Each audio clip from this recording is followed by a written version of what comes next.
Every now and again, old Jim Blaine would get comfortably and sociably drunk and tell the story of his grandfather's old ram. But to mention the old ram in the first sentence was as far as any man ever heard him get, for he always meandered off interminably from one thing to another, till his whiskey got the best of him. There never was a bullier old ram than he was. Grandfather fetched him from Illinois from a galoot by the name of Filkins. I just remember his first name. But he was a stump, that Filkins. He was a deacon. Baptist. He was a rustler, too. Fella had to get up rather early to get the jump on old Filkins. And he married a Smith. Mighty fine family, them Smiths. Not a Sacramento Smith. This was an Indiana Smith. Them Sacramento Smiths is nobodies. Grandfather got that old ram all fenced in, and he dropped a 10-cent piece there in the grass, and he was a-stooping over looking for that 10-cent piece when the ram noticed him in that attitude and took it for an invitation. But Grandfather didn't notice the ram, and here he come, busting off the ridge with business in his eye. No, it weren't a Smith. It was a Jefferson is what it was. Now, old Miss Jefferson there was a good soul, had a glass eye, and used to lend it to old Miss Wagner, who hadn't any to receive company in. But it weren't big enough. Miss Jefferson had a number 7, and Miss Wagner was excavated for a 14. So when Miss Wagner weren't noticing, why, it would get twisted around in the socket, look up maybe, out to one side every which ways, whilst the other one was looking straight ahead as a spyglass. Oh yes, one little wink in that handmade eye would lay over. Well, grown people didn't mind it, but it mostly always made the children cry. She tried packing it in raw cotton, but it didn't seem to work. Somehow the cotton would get loose and stick out, make everybody so uncomfortable the children would cry again. She was always dropping it out and turning up her old dead light on the company empty, making everybody so squeamish, because she didn't know when it hopped out being blind on that side, you see. So somebody'd have to hunch her and say, "Your game eye's fetched loose, Miss Wagner, dear." Then they'd all have to sit and wait till she jammed it back in again, wrong side out as a general thing. But wrong side out didn't make much difference, really, because the glass eye was sky blue on the front side and gilded on the back side.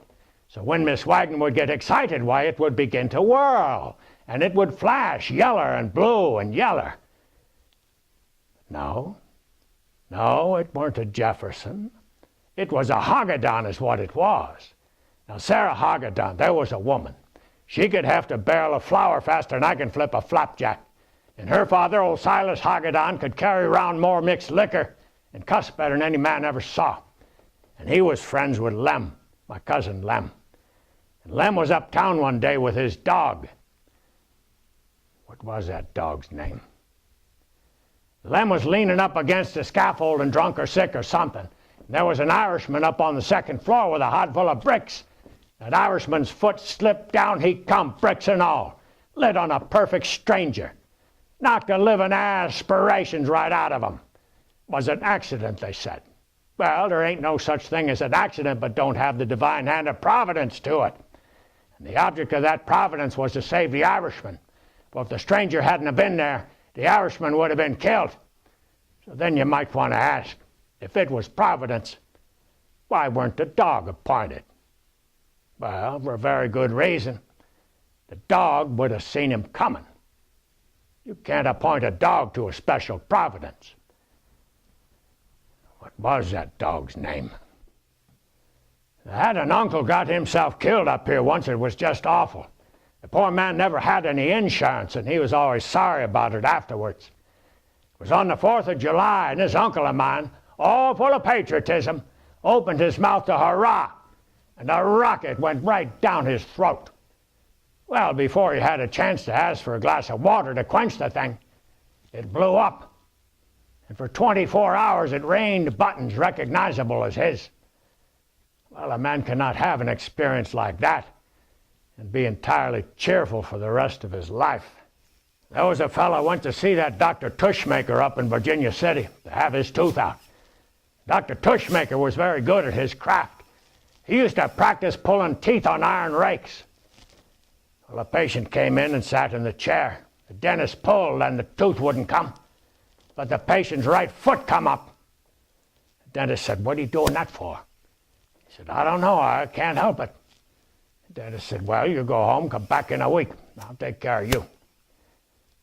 During the week, old Dr. Tushmaker, he invented an instrument combining the properties of the screw, the lever, the wedge, the hammer, and the incline plane.